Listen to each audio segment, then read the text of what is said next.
Chegou a hora de falar com quem joga tênis ou com quem pratica pádel. Nos últimos meses, para não dizer anos, a gente tem visto uma crescente absurda de pessoas praticando esportes que envolvem pequenas bolas. Isso inclui tênis, dodgeball, pickleball, pádel.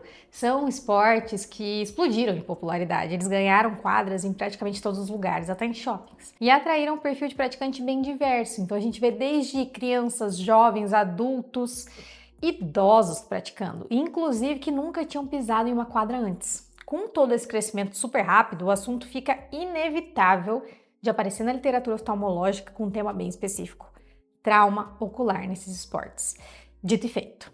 Já temos diversas publicações sobre esse tema, as maiores, mais famosas foram em 2024 e agora em 2026, sendo que essa mais recente, ela vem até com um reforço da Academia Americana de Oftalmologia sobre a importância de ou você saber muito bem jogar e se proteger, ou que você utilize proteção ocular, principalmente no pickleball. E é exatamente sobre isso que a gente vai falar aqui hoje. Mas antes, se você não é inscrito nesse canal, já aproveita e se inscreve agora, porque aqui o foco é se atualizar, discutir sobre os artigos recentes, sobre o que tem de mais novo que está chegando, toda a nossa prática, ações de mercado, enfim. Já ativa o sininho, já se inscreve no canal para você não perder nenhum vídeo. Até 90% das lesões oculares relacionadas a esportes são evitáveis com o uso de óculos de proteção.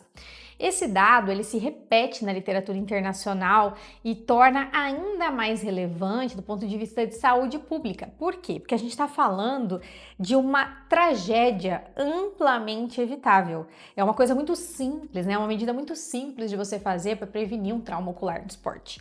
O risco varia muito entre o tipo de modalidade, tá? Então, principalmente em alta velocidade, como bolas, sticks, raquetes ou até mesmo contato físico, né, tem alto risco. E o perfil epidemiológico dessas lesões também reflete os hábitos esportivos de cada país e cada região. Então, se a gente pega, por exemplo, nos Estados Unidos, o basquete historicamente lidera o trauma ocular. Na Finlândia é o floorball. Na Suécia, como a gente vai ver, o cenário mudou muito nos últimos anos de uma forma bem dramática, inclusive, tá? Essa publicação fala bem sobre isso. O mecanismo de lesão nesses esportes, ele é predominantemente por trauma contuso de alta energia cinética sobre o globo ocular. Então a bola, ela tem um tamanho compatível com o da órbita e ela não encontra resistência óssea no impacto. Então isso faz com que você tenha uma transmissão da força diretamente no globo ocular, sem se direcionar para os ossos e sim para o globo. Isso é muito diferente, por exemplo, de uma bola de futebol ou de basquete, que a bola é grande demais, ela não penetra na órbita, ela tende a atingir o rebordo orbitário e a face.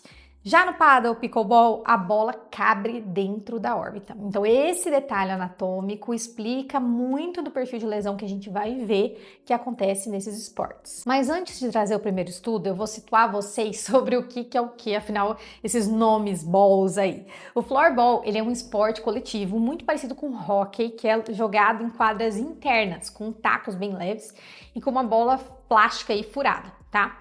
Já o pickleball, ele é um esporte de raquete que lembra muito o paddle, praticamente igual, muda um pouco da raquete, um pouco da bolinha.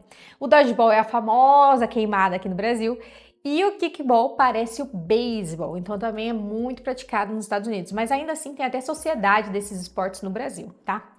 O primeiro artigo que eu vou comentar é um estudo retrospectivo publicado na Acta Oftalmológica, com 5 anos de dados. Então, esse estudo é muito relevante porque ele documenta em dados reais como um único esporte foi capaz de transformar completamente o perfil epidemiológico de trauma ocular em uma região. E isso em poucos anos. Qual é esse esporte? O pádel. Do ponto de vista biomecânico, o pádel apresenta características que justificam o risco elevado de lesão ocular. Então a bola, que é menor que uma bolinha de tênis, ela tem aquelas dimensões que eu já falei aqui, que cabem dentro da órbita e que atingem velocidades de até 120, 130 km por hora, é altíssima. A quadra também é fechada por 4 paredes, então isso permite rebote de todas as direções, então isso torna o trajeto da bolinha muito imprevisível. O risco de lesão ocular também aumenta na medida em que você tem jogos de duplas, tá? Porque também você não consegue prever muito bem a movimentação dessa bolinha. Então tudo no pádel conspira para um trauma. No total, foram 255 pacientes com trauma ocular esportivo analisados nesses 5 anos. E o floorball, ele liderou com 40% dos casos, seguido pelo pádel com 20% e o futebol com 15% dos casos. Mas o dado mais impactante está na evolução temporal. Então, se você pega o quadro de 2021, o pádel já era a principal causa ali de trauma ocular na região. Porém, 70% dos casos aconteceram em pessoas de 30 a 49 anos, que é um dado de atenção. A bola foi o agente causador em 96% dos casos, então isso tem total relação com a mecânica ali do jogo, só teve um quadro relacionado à raquete, e a maioria das lesões foi causada por batida do oponente, então é pelo rebote da bolinha, né? Isso foi o principal, pela imprevisibilidade. Quanto à gravidade, 51% das lesões foram classificadas como moderadas, né? Então isso inclui ifema, uveíte anterior, um descolamento vítreo, uma hemorragia vítrea. 29% foi caracterizado como leve, então aí já vai um hiposfagma, uma hiperemia, uma injeção variável, erosão corneana, por exemplo. 16% não apresentou nenhuma lesão detectável no exame e 4% foi grave, que daí já é catarata traumática, descolamento de retina, cicatriz cororetiniana, enfim, até alterações a longo prazo. Um único ponto clínico que merece atenção é que nenhum dos casos precisou de cirurgia ou teve uma sequela de perda de acuidade visual permanente, né, ao longo prazo. Mas os autores alertam que as complicações de longo prazo também podem se manifestar, sim, anos após o trauma, porque aqui a gente está falando de 5 anos, mas não de 10, 15 anos após o trauma. Por exemplo, o glaucoma traumático, né, pelo próprio ifema, ou comótio retinae, ou cicatrizes cororetinianas, que também podem acontecer num tempo maior. Um dado que resume praticamente todo esse problema, que é um problema de saúde pública, é: não tinha registro em nenhum desses 255 pacientes de proteção ocular. Já levanta um alerta, inclusive, para a gente discutir a informação entre a população, né, difundir esses dados. Já o segundo artigo, ele foi publicado em fevereiro de 2026, extremamente recente, na revista AI, então muito boa revista, a gente consegue utilizar muito bem esses dados, né, e confiar neles. E o objetivo foi caracterizar o trauma ocular relacionado ao pickleball, ao dodgeball, ao kickball nos Estados Unidos. Esses 3 esportes eles foram selecionados porque eles compartilham um elemento em comum, que é o projétil de alta velocidade e a proximidade entre os jogadores, tá? O achado mais marcante desse estudo recente é que o crescimento foi muito alto nos últimos 4, 5 anos na taxa de lesão ocular relacionada aos esportes, em um aumento de 1.800%, né? Complicado. O mecanismo predominante em todos esses esportes foi realmente o impacto direto da bolinha no olho, sendo um achado principalmente relevante no kickball e no pádel. E uma coisa que apresentou um pouco de contribuição também foram quedas. Então, a gente tem a associação não só da bolinha, mas como a queda, né, nessa situação que você se esbarra em outra pessoa e tudo mais. Inclusive em idosos, que isso é um ponto de atenção, né, a queda. A erosão corneana foi o diagnóstico mais frequente nesses 3 esportes. Então, no geral, mais frequente a erosão corneana, que aconteceu em 30% no dodgeball, 26% no pickleball e 15% no kickball. O pickleball tem um dado de atenção, que é fratura orbitária. Então, 11% dos casos apresentou fratura, tá? Ireite, a uveíte, descolamento vítreo também aconteceu. Mas esse perfil de lesão é mais comum no pickleball, quando comparado aos outros 2 esportes. E isso, muito provavelmente, é porque a gente tem a combinação, né, de uma alta velocidade da bola em um menor tempo de reação dos próprios jogadores e por uma fragilidade óssea em populações mais velhas, que esses esportes eles costumam ser mais de 40, 50 anos para mais, tá? Já falando dessa fratura orbitária, os autores trouxeram 2 mecanismos interessantes para discutir aqui. Teorias, né? A teoria hidráulica, em que a força aplicada ao globo aumenta a pressão intraorbitária, que acaba fraturando o assoalho e a parede medial, e a teoria do arqueamento, em que o trauma ele acaba sendo transmitida a força pelo rebordo orbitário, deformando os ossos orbitários e, inclusive, Isso pode gerar não só uma hemorragia, a própria fratura, mas também a hemorragia pode afetar o nervo óptico. Então, mais um ponto de atenção. O que piora muito se a gente está falando de idoso, porque a gente sabe que essa população, a gente já tem mais medo de neuropatia óptica. Então, uma hemorragia associada com o quadro dessa batida, desse trauma, poderia predispor a uma neuropatia óptica traumática em idosos. Mas uma coisa muito interessante é que esses dois estudos convergiram para a mesma conclusão, no geral, né? Proteção ocular. Então, sobre a importância da gente estimular o uso de óculos protetores. Eles trazem que até 90% das lesões oculares, elas poderiam ter sido evitadas se os pacientes utilizassem óculos durante o jogo. E aqui é importante saber que óculos de policarbonato e acrílico são capazes de absorver e redistribuir a energia de um trauma contuso.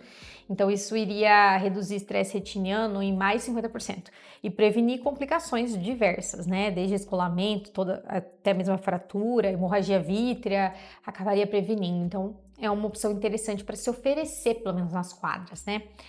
Isso daí mostra que essas intervenções funcionam. O Squash, inclusive, teve uma época em que existia um projeto que promovia a proteção ocular, disponibilizava esses equipamentos, fazia uma abordagem mais prática nos lugares. Isso aumentou, tem estudos que mostram que aumentou o fator de proteção, reduziu muito a taxa de lesões relacionadas ao squash. E é um esporte relativamente parecido com o pádel, então a gente conseguiria estimular as quadras, né, que muitas vezes são alugadas para quem quer praticar o esporte, a disponibilizarem óculos de proteção. Mas claro, a adesão ela ainda é muito baixa na prática, né, e a gente como oftalmologista tem um papel educativo fundamental, inclusive. Se você tem um paciente que pratica, muitas vezes até competem, né, tem essa profissão, jogam 2, 3 vezes por semana, vale a pena você orientar tanto sobre o risco, como a disponibilidade desses óculos esportivos com essa proteção adequada. E mais ainda se a gente estiver falando de um paciente que já tem risco, paciente pediátrico, paciente com olho único, ou até mesmo mais velhos, né, idosos, que já tenham aí degeneração macular, que já tem histórico de descolamento de retina, ou com glaucoma pré-existente. Então vale a gente saber que existem esses óculos e recomendar. Já na chegada no pronto-socorro, o oftalmologista vai se deparar com um espectro bem grande de apresentações. Então, as mais frequentes, como a gente viu aqui, né, nos dois estudos, são as erosões corneanas, realmente pequenas lacerações ou erosões. Logo abaixo, um pouquinho na frequência ali, em segundo lugar, a gente teria o ifema traumático, que é o sangramento de câmara anterior, né? E quando ele aparece, o manejo tem que ser bem cuidadoso para evitar ressangramento, que costuma acontecer na primeira semana. Então, entre o terceiro a quinto dia isso pode acontecer e isso gera um pior prognóstico visual. A alveite traumática anterior também acontece, mas entra em terceiro lugar, tá? Especialmente nos casos de pádel, pela força. E o comótio retina, ou seja, o edema retiniano periférico, também merece uma atenção especial, apesar de não ser tão comum. As fraturas orbitárias, elas aparecem com maior frequência, né? Nos casos de pickleball, assim como eu falei, e é muito complicado porque envolve não só oftalmologia, né? Mas também cirurgia plástica, cirurgia bucomaxilo, então é uma preocupação grande, não só pela fratura, mas também pela neuropatia óptica, que inclusive ela pode se manifestar de uma forma mais tardia, então não necessariamente nesse primeiro mês de lesão. O nervo óptico também pode sofrer não só essa pressão, como a gente já falou aqui, esse estímulo, essa inflamação, né, pela neuropatia, mas também tem muito risco a respeito da fratura, de acabar encostando o fragmento ósseo, né? Por isso que todo paciente com trauma contuso que tem principalmente fotopsia, aumento súbito de mosca volante, ou perda de campo visual, baixa visual momentânea, precisa de um mapeamento de retina, tá? Independente, inclusive, de acuidade visual. Isso em pronto-socorro, mas vale também para o acompanhamento em um mês desse paciente, tá? Por fim, o trauma ocular esportivo ele é um problema crescente e subestimado. E outra, ele é evitável.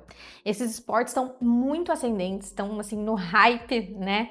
A gente tem o pickleball, a gente tem o kickball, a gente tem o paddle, e isso vai aparecer cada vez mais no consultório do oftalmologista, inclusive antes de chegar nas diretrizes aí oficiais, tá? Cabe a gente, como especialista, não tratar só as lesões claras que vê ali na lâmpada de fenda, mas também discutir sobre prevenção e manter esse acompanhamento porque existem lesões tardias.